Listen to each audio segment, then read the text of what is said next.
इसी पर बात करने के लिए माहिर नफ्सियात डॉक्टर अली अजमल हमें स्टूडियो में ज्वाइन कर चुके हैं। डॉक्टर साहब, welcome to the show. Thank you. Doctor साहब, सबसे पहले हमारे नाजरीन को ये बता दें कि मेंटल हेल्थ आखिर है क्या? देखिए जी, मेंटल हेल्थ बिल्कुल ही एक सीधी सी बात है, बिल्कुल इसमें कोई रॉकेट साइंस नहीं है इसको समझना। एक हेल्थ है कि हमारी सेहत, अब सेहत जिस्मानी सेहत भी है, इसी तरह से जो माइंड है ये भी हमारे जिस्म का ही एक हिस्सा है। अब जब हम हेल्थ की बात करते हैं तो मेंटल हेल्थ के बगैर हेल्थ का कोई कॉन्सेप्ट नहीं रहता। लेकिन अगर जिस्म ठीक है, दिमाग ही ठीक नहीं है, सॉफ्टवेयर ही ठीक नहीं है जिसने हमारे पूरे जिस्म को, हमारे रोजमर्रा के अमूर को चलाना है, इंसान को चलाना है, तो सेहत का कोई भी तस्वुर रह ही नहीं जाता मेंटल हेल्थ के बगैर। तो आप ये समझें कि हेल्थ एक ओवरऑल एक बिगर पर्सपेक्टिव है और उसका एक सेगमेंट, एक पार्ट जो है वो है मेंटल हेल्थ। लेकिन ये जो मेंटल हेल्थ है ये बहुत ज्यादा इंपॉर्टेंट है। देखें, अगर जिस्म का कोई एक हिस्सा, उसमें कोई दर्द है या कोई मसला है, तो क्या होगा, हम ठीक तरह से उस हिस्से से काम नहीं कर सकेंगे, मूड ठीक नहीं रहेगा, रोजमर्रा के अमूर को ठीक तरह से सरंजाम नहीं दे पाएंगे। लेकिन अगर दिमाग में कोई मसला है, यानी कि जहन में, माइंड में, जो कि हमारे जिस्म का इतना इंपॉर्टेंट हिस्सा है कि अगर माइंड में थोड़ा सा भी मसला है तो आपकी जिस्मानी सेहत का कोई तस्वुर ही नहीं रह जाता। इंसान सारा कुछ दिमाग से करता है। अब अगर किसी की दिमागी सेहत ही ठीक नहीं है तो वो क्या करेगा? वो कुछ भी नहीं कर सकता। ना उसकी थिंकिंग ठीक रहेगी, ना सोचने का अंदाज, ना परसीव करना, मूड खराब, फैसला नहीं ठीक तरह से कर सकेंगे, और भी जिंदगी के जितने भी काम इंसान करता है, कोई भी चीज ठीक तरह से नहीं हो सकेगी अगर इंसान की मेंटल हेल्थ ठीक नहीं है। अब जो बात थी कि मेंटल हेल्थ है क्या, कैसे पता चलता है जी कि किसी की मेंटल हेल्थ अच्छी है या नहीं अच्छी? देखिए, एक सीधी सी बात है, अगर तो इंसान जो भी उसको जिंदगी में उसको काम करता है, अगर तो वो करने के काबिल है, यानी कि उसका माइंड उसको प्रमोट करता है। फर्ज करें अगर कोई इंसान जॉब कर रहा है, बिजनेस कर रहा है, कोई रिलेशनशिप में जाहिर बात है इंसान होते हैं, उसके अलावा अपने घर को देख रहा है, या मुख्तलिफ जो भी जिंदगी में अमूर हम सरंजाम देते हैं, अगर तो कोई इंसान वो ठीक तरह से काम कर सक रहा है और उसको किसी किस्म की कोई ज्यादा मेंटल कोई पेन नहीं है, कोई परेशानी नहीं है, तो फिर हम उसको कहते हैं कि इस शख्स की मेंटल हेल्थ बेहतर है। अब अगर ओवर थिंकिंग हो रही है, प्रोक्रेस्टिनेशन हो रही है, यानी कि टाल मटोल करना, एनर्जी बहुत कम है, नींद आती नहीं है या बहुत ज्यादा आती है, छोटी छोटी बात पे गुस्सा कर लेते हैं, झगड़े हो जाते हैं, रिलेशनशिप खराब हो जाता है, और भी जिंदगी स्ट्रक है, समझ नहीं आ रही कि किधर जाएं, क्या करें, एक जैसे इंसानों को अपने अंदर वॉल सामने नजर आ रही है कि जिंदगी में एक तरह के स्ट्रक हुए। तो ये ऐसी अलामात हैं जिससे हमें पता चलता है कि मेंटल हेल्थ किसी शख्स की ठीक नहीं है। अब इसमें एक चीज बड़ी समझने वाली है, अक्सर लोग मुझसे पूछते हैं, क्लिनिक पे भी जब आते हैं या मुख्तलिफ जगह पे चैनल्स पे पूछते हैं कि जिंदगी के अमूर अगर ठीक नहीं किसी के चल रहे, किसी को रिलेशनशिप के इश्यूज हैं, करियर के मसले हैं, तो इसका माइंड से क्या ताल्लुक है, मेंटल हेल्थ से क्या ताल्लुक है? वो तो ये चीज है कि जिंदगी ने जिसको जितने गम दिए या जितनी खुशियां दी उसने उसको बटोर लिया।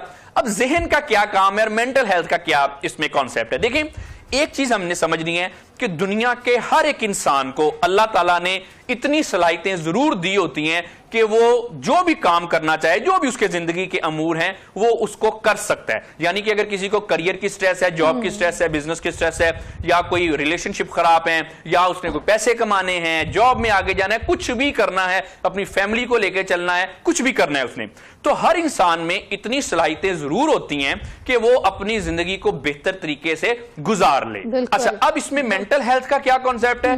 जिन लोगों की मेंटल हेल्थ अच्छी होती है, यानी कि वो मेंटली सेहतमंद होते हैं, वो क्या करते हैं, वो अपनी जिंदगी के कामों को ठीक तरह से कर लेते हैं। अब जिन लोगों की मेंटल हेल्थ ठीक नहीं है, उनको आप जिस मर्जी पोजीशन पे दुनिया में ले जाएं, उनका बैकग्राउंड फैमिली बहुत लेट से अच्छा है, बड़े पैसे हैं उनके पास, करियर भी उनका बड़ा ठीक है, वो खुद भी लाइफ में लेट से बड़े सक्सेसफुल हैं फॉर एग्जांपल, अगर मेंटल हेल्थ ठीक नहीं है, हर तरह से हर जगह पे ऐसा शख्स ओवर थिंकिंग करेगा, सीधे सीधे मामले बिगाड़ देगा। अच्छा डॉक्टर साहब, आजकल ओवर थिंकिंग जो है बहुत ज्यादा बढ़ भी गई है, और खासकर जो जहनी सेहत के हवाले से हम बात करें तो हम देख रहे हैं कि इसमें इजाफा होता जा रहा है दिन ब दिन। तो क्या जो चाइल्डहुड ट्रॉमाज हैं या कोई ट्रॉमा है, उनका हमारी जो मेंटल हेल्थ है उस पर क्या असर पड़ता है? जी बिल्कुल, आपने ठीक बात की। इसमें दो तीन चीजें हैं। पहली बात तो बिल्कुल आपने ठीक की कि जो मेंटल हेल्थ का ओवरऑल ग्राफ है, अगर हम इस कंट्री की अपने कंट्री की बात करें या ओवरऑल दुनिया की बात करें, तो मेंटल हेल्थ का ग्राफ डिटीरियरेट हुआ है, यानी कि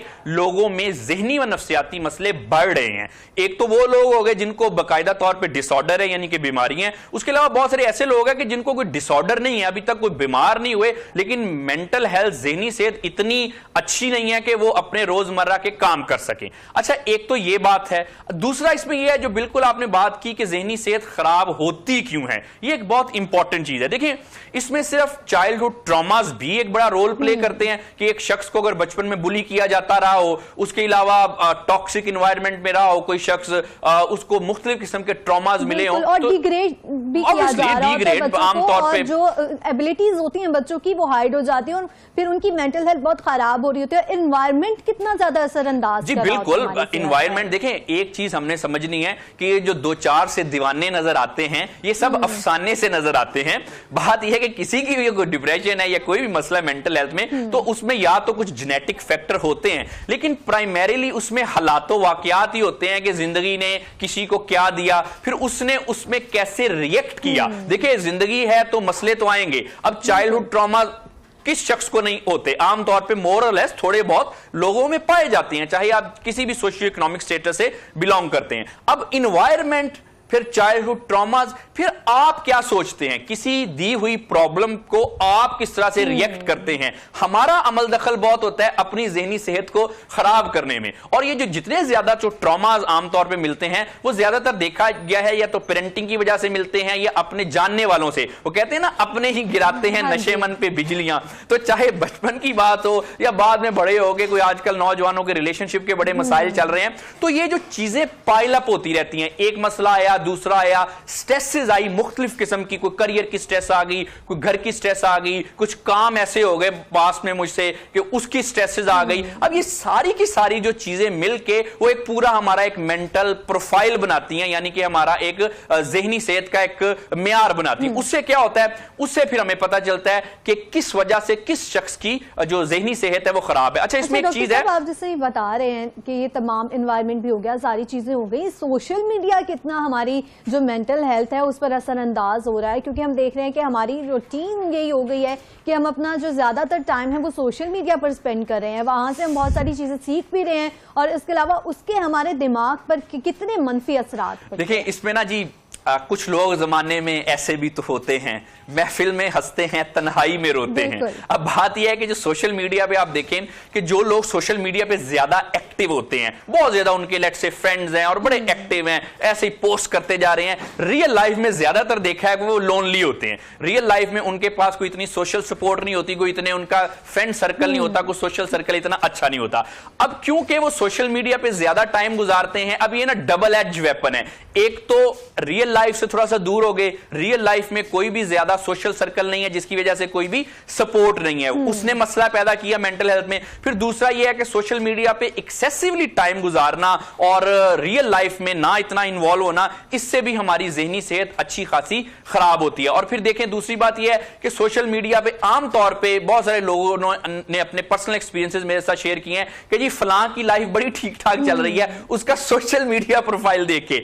आमतौर पे लोग रियल लाइफ में कुछ नहीं कर रहे होते, सोशल मीडिया पे बस पोस्ट करने में उनका सारा जो है वो जोर होता है। अब होता क्या है कि एग्जैक्टली दूसरे को लगता है कि शायद उसकी लाइफ बड़ी ठीक चल रही है, कोई मेरी लाइफ ठीक नहीं चल रही, जिसकी वजह से मायूसी होती है और फिर ऑब्वियसली डिसअपॉइंटमेंट, ओवरथिंकिंग। अच्छा डॉक्टर साहब, ये भी है कि ये भी जो है ना सामने आई है बात कि बहुत सारे लोग जो हैं, हमारे पास ऐसे केसेस देखने में आए हैं कि कुछ लम्हे पहले की उनकी वीडियोस हैं सोशल मीडिया पे जिसमें वो हंसते खेलते डांस करें, एंजॉय करें, और उससे कुछ लम्हे बाद ही सुसाइड कर लेते हैं वो लोग।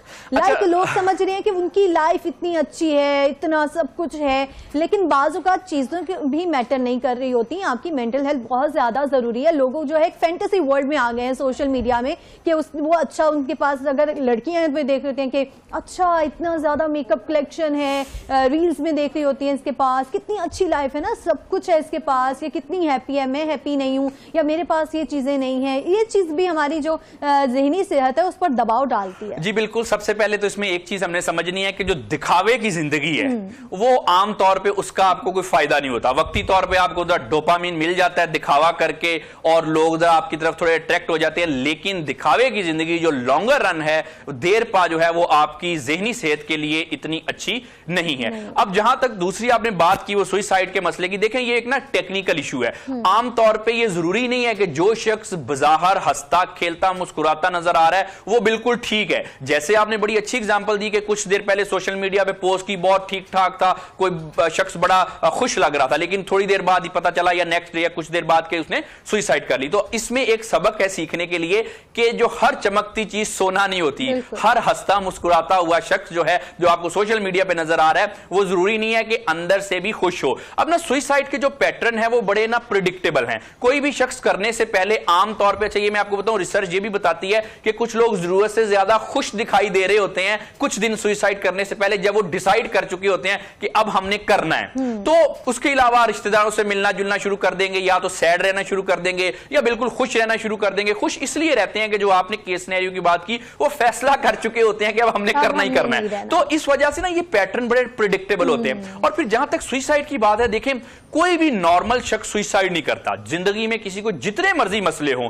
कुछ भी जिंदगी में हो जाए, जो शख्स जिसको ज़हनी सेहत ठीक है, जिसको कोई डिप्रेशन या कोई और ज़हनी व नफ्सियाती बीमारी नहीं है, वो शख्स कभी भी सुसाइड नहीं करता। सुसाइड हमेशा वो लोग करते हैं जिस भी वजह से ट्रिगर हुए, कोई ब्रेकअप से ट्रिगर हो गए, कोई और मसला हो गया, कोई बिजनेस में लॉस हो गया।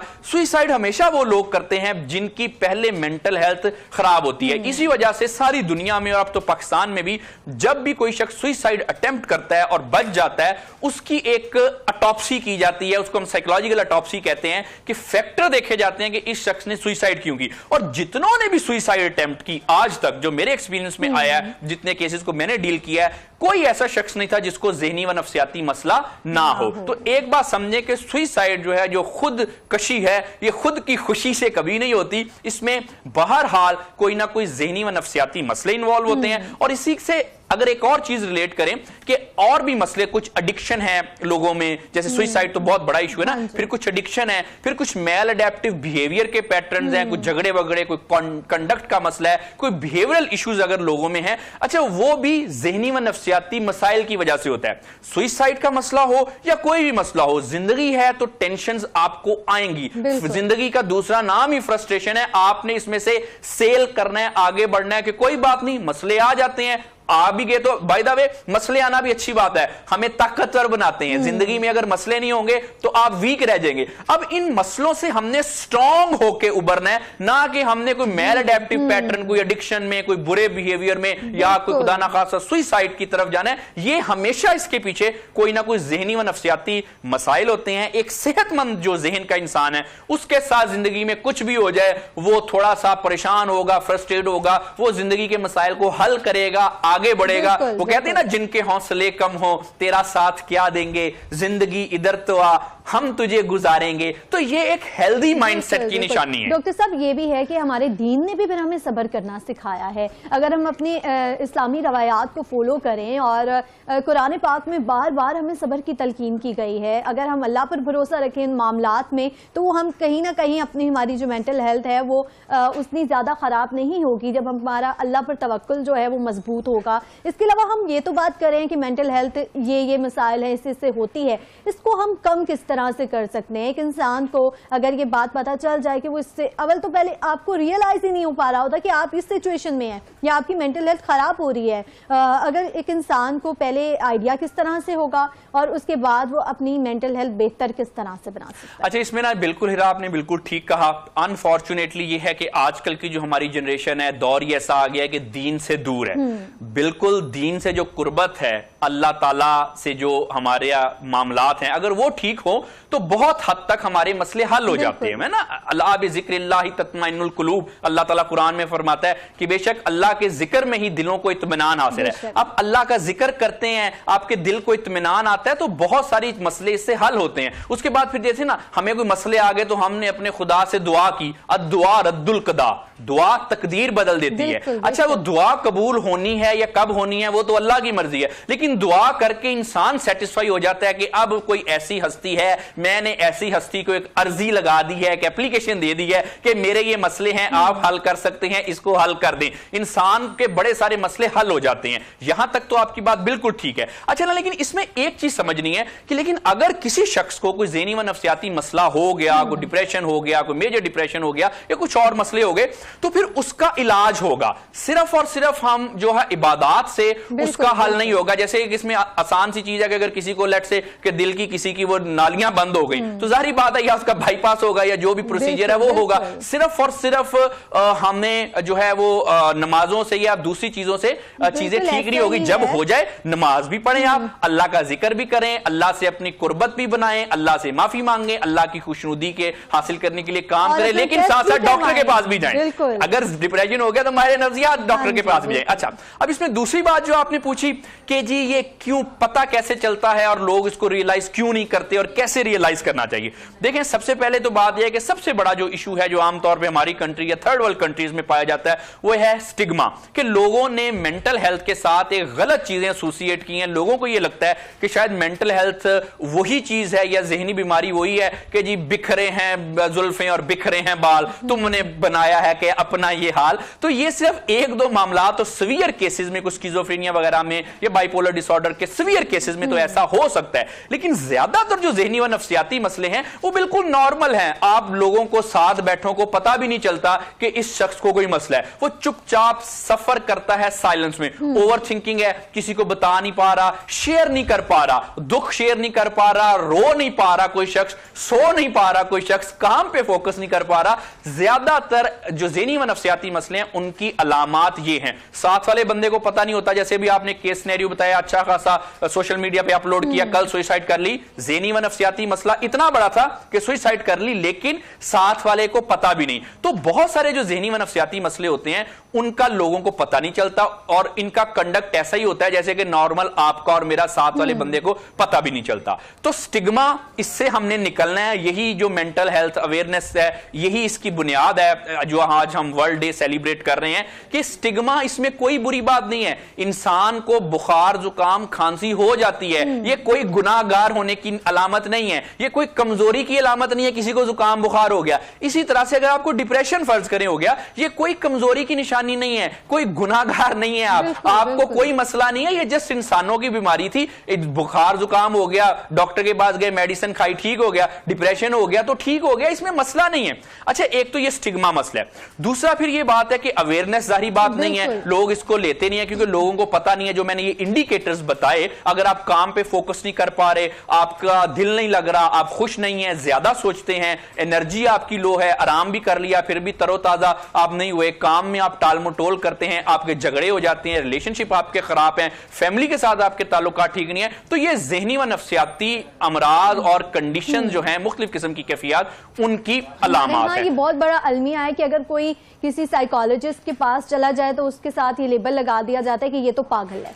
हाँ, ये बहुत बड़ा मसला है। लोग मतलब अगर अव्वल तो एक इंसान एक मुश्किल चीज से गुजर रहा है, उसके बाद उसको ये चीजें सुनने को मिल रही होती हैं कि यार मतलब थोड़ी थोड़ी चमगोइयां हो रही होती है कि ये डॉक्टर के पास क्या था, इस मतलब ना इसकी मेंटल हेल्थ को कोई मसला है, ये ठीक नहीं है, ये थोड़े हम कहते हैं ना कि पागल वाली हरकतें करता है, क्यों इसकी डिसीजन मेकिंग अच्छी नहीं है या फोकस नहीं कर पा रहा है, इसके साथ कोई ना कोई मसला है। हमें एज अ कम्युनिटी भी तो इस चीज़ को प्रमोट करना है ना कि हमें ख्याल रखना है कि जो लोग हमारे साथ हैं, अगर उनको इस तरह के मसाइल हैं तो कम अज़ कम हम अपने अल्फाज का चुनाव बेहतर करें, उनके आगे ऐसी बात ना करें। और प्रोफेशनल्स कितना अहम किरदार अदा करते हैं, साइकोलॉजिस्ट का कितना अहम किरदार है मेंटल हेल्थ के हवाले से। जी जाहिर बात है जी, अवेयरनेस तो जो प्रोफेशनल्स हैं उन्होंने ही प्रोवाइड करनी है, और ठीक तरह से अवेयरनेस कि जो कि सोशल स्टीरियोटाइप्स हैं, जो गलत फहमी है, उनको तो जाहिर बात है डॉक्टर ही ठीक कर सकता है कि ये आप गलत सोच रहे हैं। अच्छा, ये जो आजकल आपने एक वर्ड बोला ना पागल, ये आजकल दुनिया में कहीं पे भी इस्तेमाल नहीं हो रहा। इवन के पाकिस्तान में भी आप अगर लेजिस्लेशन देखें, जो भी रूल्स एंड रेगुलेशन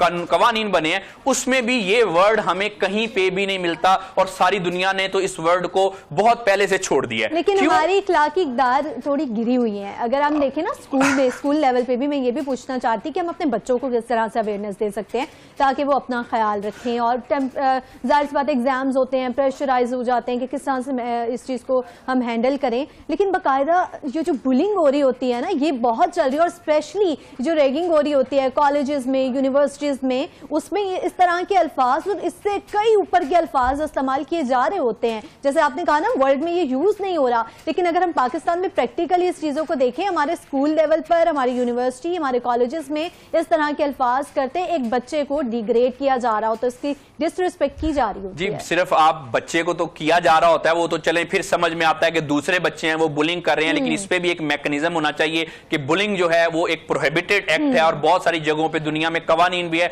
कि बुलिंग एक क्राइम है। इससे ज़हनी और नफ्सियाती सेहत बहुत बुरी तरह से डैमेज होती है, और फिर सारी उम्र इसके असरात चलते हैं। यहां तक आप देखें कि हमारे घरों में भी आमतौर पर हस्बैंड ऐसे ही जो अपनी वाइफ को कह देते तुम तो पागल हो, सासें अपनी बहुओं को कह देती हैं। अच्छा, फिर आजकल तो वाइफ भी अपने हस्बैंड को कह रही है कि तुम तो पागल हो, जाओ अपना काम करो। और इस तरह से ये जो स्टिग्मा है। अच्छा, इसमें एक चीज हमने समझनी है कि अगर कोई आपको कुछ भी कह रहा है, सबसे पहले तो जिनको ये कुछ कहा जा रहा है वो समझें कि जरूरी नहीं है कि जो शख्स आपको कुछ कह रहा है कि फर्ज करें आप पागल हैं, वो कोई डॉक्टर, कोई साइकोलॉजिस्ट तो नहीं है। उसको गुस्सा आया किसी बात पे, उसने आपका गुस्सा निकालना था, ये एक वर्ड था आपको डिग्रेड करने के लिए, उसने आपको कह दिया। तो सबसे पहले जिनकी भी बुलिंग हो रही है, चाहे वो घर में हो रही है, पार्टनर से हो रही है, बच्चे हैं तो दूसरे बच्चों से हो रही है, या इवन के पेरेंट्स कर रहे हैं, तो जिनकी भी हो रही है, सबसे पहले इस चीज को समझें कि जरूरी नहीं है कि आपको जो कहा जा रहा है आप वैसे ही हैं। उनके इमोशन से गुस्सा था, एंगर थी, कोई फ्रस्ट्रेशन थी, कोई जेलसी थी, कोई भी फैक्टर हो सकते हैं,